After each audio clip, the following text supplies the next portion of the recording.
Hey, Dan Fitzpatrick here. I want to talk to you about trading the hour of power. And here's the deal. The challenge of trading. First thing that happens is in the morning, it's been 17 and a half hours since the closing bell. A lot of things have happened.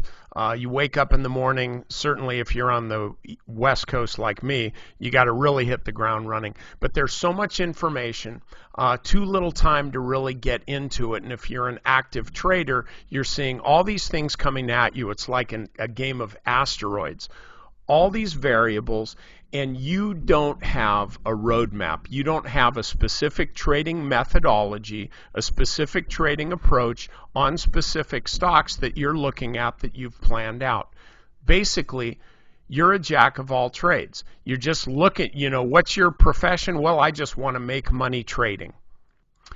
The desire to make money is not a plan. Okay, so what I'm doing is I'm teaching our members how to do what I call the FMC approach, the FOMC approach, and no, it doesn't have anything to do with central banks.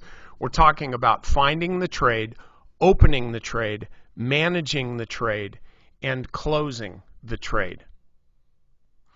If you don't have a plan, if you don't have an approach that covers these four basic elements of a trade, you're really more the prey than the predator. You're going to be more the victim than the victor. So what I'm doing is next week I'm breaking it all down.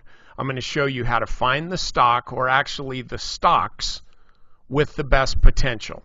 Okay, so we're going to find a list of stocks with the best potential, and then at the opening bell, what are you going to do? You've found the stocks, but you're not really sure exactly what to do. So we're going to go over that.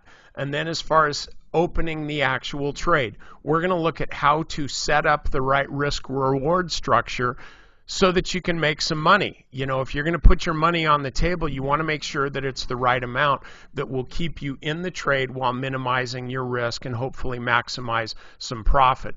And then once you're in the trade, now what are you doing?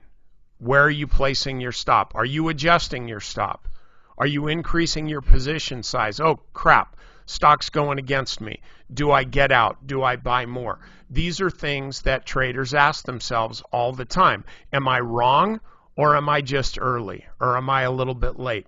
This is all trade management. These are the types of things that you can't just really be thinking about and pondering during the trade.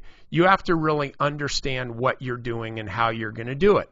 And so finally, we get to a point during this hour of power, as I call it, where it's time to book the profits. Or is it? Do we keep the trade open? Is this going to be a 20-minute trade, or is it going to be an hour and 20 minutes? We don't know.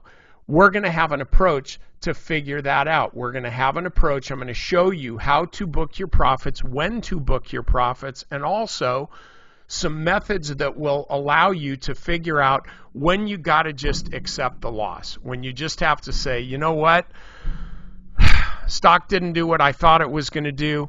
My risk reward is such that I need to accept defeat and live to trade another day. That's the thing that other people aren't going to tell you. There is a losing element to trading, and the quicker you can accept that, the quicker you're going to start making money over time. So we're going to go over this type of stuff. This is a thing that is really going to be important for you to figure out. You've got to understand how to get through the entire trade. If this even piques your interest at all, then trust me, you need this.